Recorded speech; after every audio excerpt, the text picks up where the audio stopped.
Ground control to Major Sean. Ground control to... Have you been on those? Been on the... Ground control? Oh no, it's David Bowie, isn't it? Anyway, welcome to this episode of Is It?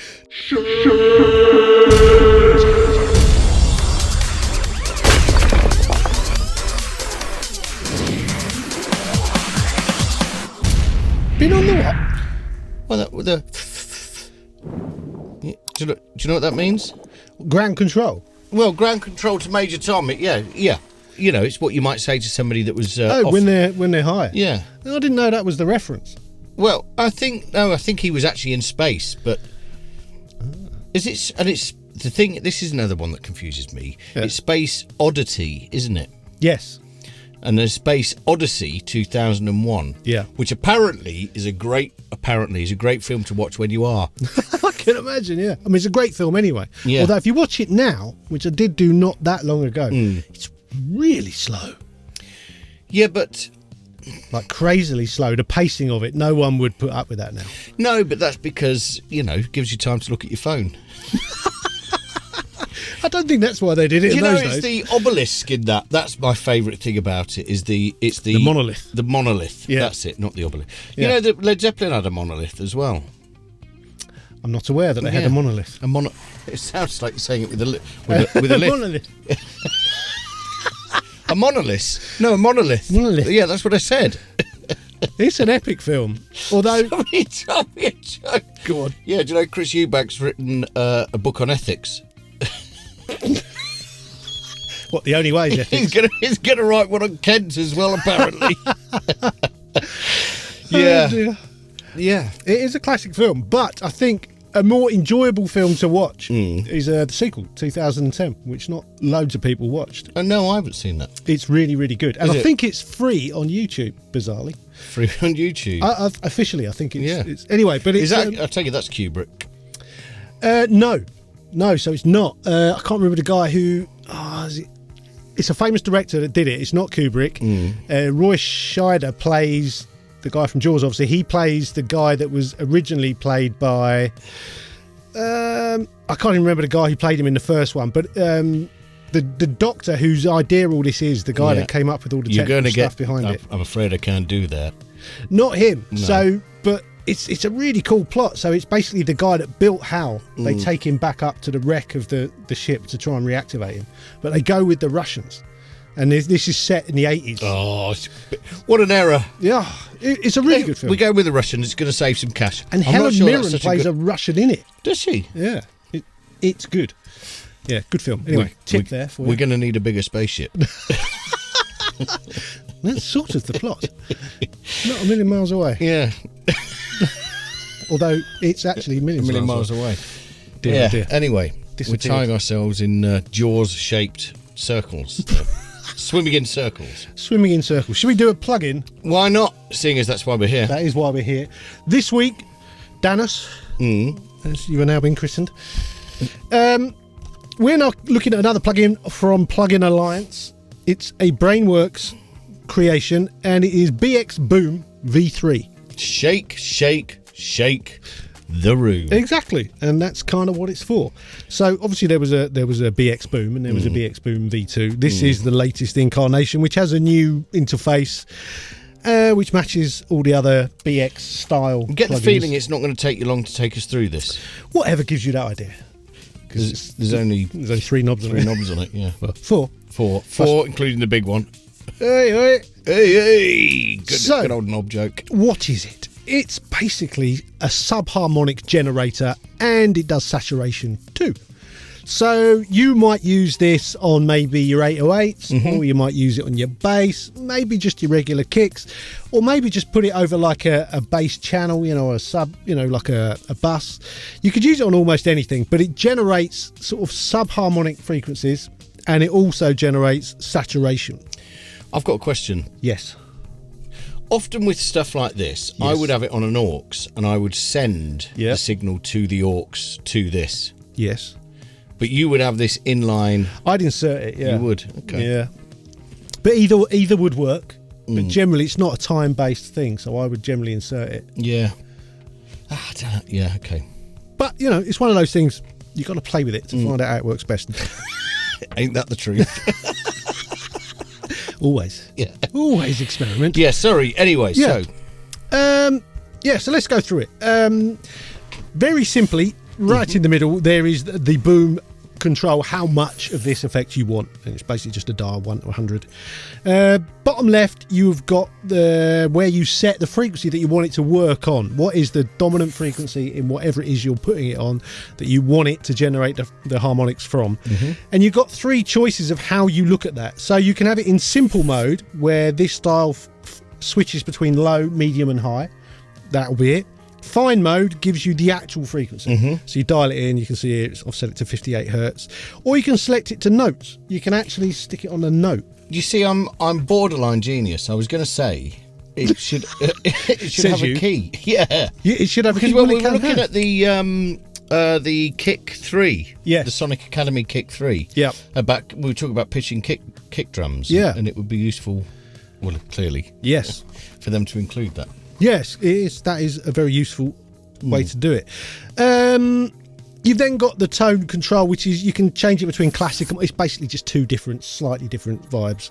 The drive control is your saturation. There's a little purple dot there. That is like a little LED light that shines up when it's saturating. So you nudge that till that's lighting up. And then you can push it. You can really saturate it, or you can just leave it to do some subtle stuff, and then you've just got an output. So that's kind of it. Top right up here, the colour thing, like all their stuff, you can change the colour, you know, to whatever you want. And then you've got a phase control, which actually, when you're working with the real sub end of things, that's quite useful. So what does the phase control do? So it goes between 0 and 180 degrees. Yeah. And when you start messing with the sub, quite often, if you're looking at it on a phase meter, you will see it start to go. And when it's out of phase, not always, you have to use your ears. Sometimes the meters don't entirely tell you the truth. Something can be out of phase and still sound right, but sometimes it doesn't sound right. It starts to lose its power, at which point you nudge the phase. Just nudge it to get it so that it's doing what you want it to do again. So yeah, that's kind of it. It's a fairly simple plugin. Yeah. But it does, you know, a pretty decent job of adding some real weight. I can see the use for electronic music producers, particularly. Yeah. Really. I suppose actually, But also, you know, I generally always have to use something like this when I'm mixing a live kit. a kit. Yeah, drum Do you know kit, the- always on the kick. Yeah, I've got to say, one of the biggest things I learned was don't put sub on your kick. I nearly always put some on my kick. Do you? Yeah, Yeah.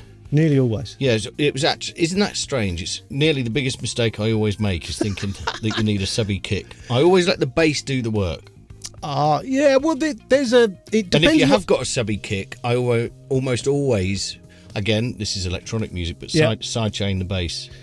I very rarely sidechain the bass. Every now and again, if there's a problem, I will do it. God, if we got I won't do together, it otherwise. it'd Yeah, be- we just argue. we'd- We would. Don't do it like that. yeah. Yeah, that's probably true. Yeah. No, I tend to do the opposite. So I will add sub to a kick to make sure it's got the full frequency range that I want it to have. But then I will scoop out a little area once I've done everything where the bass is going to sit. And I will do the same with the bass. I will get the bass sounding exactly how I want it to sound. And then once I've heard the kick I'm using with it, I'll then scoop a little area out of that for the kick. So let it sit. So generally, I need to be out here both. Have you seen that? There's Jimmy Iovine and Dr. Dre talking Yep. when they're doing the Beats by Dre in that documentary. And Dre's talking about sub. Yeah. And how he tries to get the sub right and spends ages getting the sub right. And Jimmy Iovine says, I spent my whole career trying to get rid of sub. It's really interesting Because, because of course, if you're cutting records, it's a very difficult... it's really hard. Yeah, I find Difficult thing. not most, but a lot of the time I spend mastering, I'm dealing with excessive sub and trying to get it so that it's just right. It's very difficult, especially now. People are loading their mixes with sub. All this 808 stuff has really caused the bottom end to be huge. And trying to explain to artists, like, you can have that, but if we cut that to vinyl, everything else will suffer. It's not even just that when you're mastering, sub takes up so much room, so much energy. Yeah, well, it's voltage at the end of the day. If you put that level, that volume in your mids, your track will be so much louder. That's exactly it. And that's what I try and explain to people. It's like, look, if we back this sub off just a couple of dB, your whole track will have more punch. Yeah, and then you're going to get that slap in the face kind of feel. Yeah, you know. Yeah, it's a trade-off. At the end of the day, you can't have both. Yeah, I don't know. I think people think it is a trade-off, but I don't think it. Well, I guess that's the thing about mixing and mastering, isn't it? It's finding the balance. It is finding the balance. And listening to Dre mixes, I mean, the bottom end on Gnome is awesome, but there's not loads of bottom end. It's not over the top. It's just right. It is just right. But again, they're quite slow tempos. Yeah, so they're hip that hop helps. Tracks. There's more room. Yeah, there's more room. Way more room. Yeah. You know, and the snares are like. Yeah. You know. Yeah, I mean, that's always been the difference when I'm mastering something like a house track and mastering a hip hop track. The tempo is what gives you the room. Yeah. You know, and the house tracks are quite often harder because they're just quicker. Yeah, exactly. The next kick and next bass note is coming along quicker. And you've noticed that again when programming in MIDI, you know, it's not just where your notes hit, it's the length of the notes that you're 100%. You know. Yeah, and you know, if you've got a very big, you know, hoofing bass line, every time it stops before the next note, if it's not done legato style where one note is immediately replaced by another note, there can be a big old drop, a big gap. Yeah. Which you know, if you once you've got a big compressor and limiter on it, that does some strange stuff. It does, which can be good. Yeah. And can often be the sound of a track. Yeah. But other times it's like, I don't know why this sounds weird. Bottom end. There you go. Mystery, yeah. Anyway, back to it. So yes, demo-wise, 14 days. 14 days because it's plugging the lines. Price-wise, what do you reckon? 20 quid. It's a bit more than that. Well, it's $29.99. Yeah. Usual price. In the sale right now, $14.99. You see, that's for me. That's a useful plug-in pitched at exactly the right. Yeah, you're not going to notice that too much. You can just get it. Yeah. You know it's there when you need it. Yeah. I would still recommend. I mean, I know everything's got saturation on it now. Yeah, everything. But if you've got a serum patch or you know, a massive patch or something you've spent ages working on. Yep. And you just want that extra little bit of sub. Yep. I would have something like this on a bus that you just write it in. Yeah. Yeah. Good advice. Yeah. That would be the way that I'd use something like that. Yeah. I used to use R-Bass like that. Yes, well, we're going to be looking at our bass very soon. In fact, we might have done already by the time this comes out. Yeah, there you go. We've been asked to look look at your at bass. Our bass? No. No, I don't. Do we own one? Waves our bass. And our Vox. Our Vox. No one wants to talk about our Vox. No, they don't. No, well, your Vox is quite good. Yeah. Do you remember that time we made you sound like Queen? I do remember that, yeah. Oh, no, it was a Queen, wasn't it? Sorry. That's the track we use as the shit intro, but it's before the vocal comes in. Maybe one day we'll let everyone hear the full track. Maybe. Maybe. That's old now. It is. I mean, 15 years old? At least. Maybe more. So the track you hear at the intro is something I wrote that Sean sang on. But a long time ago. Yeah, long time ago. Interesting. There you go. Yeah. Anyway, we haven't done a verdict yet. So, Sean, is the BX Boom Box B3 BX Boom B3 shit? No, I think for that price, what it does, perfectly pitched, if you pardon the pun. Bang on. Perfectly pitched, if you pardon the pun. Hey! And on that bombshell. Could do with a pop filter for all those peas. Please like the video. That'd be cool if you could do that, and maybe subscribe to the channel or become a channel member. Have a look at our Instagram, Studio Life 101, and we've got various other links related to courses and websites. We've got a top 5. We do have a top 5. And they are all underneath this video and on our YouTube profile. So until next time, sayonara, suckers. Adios.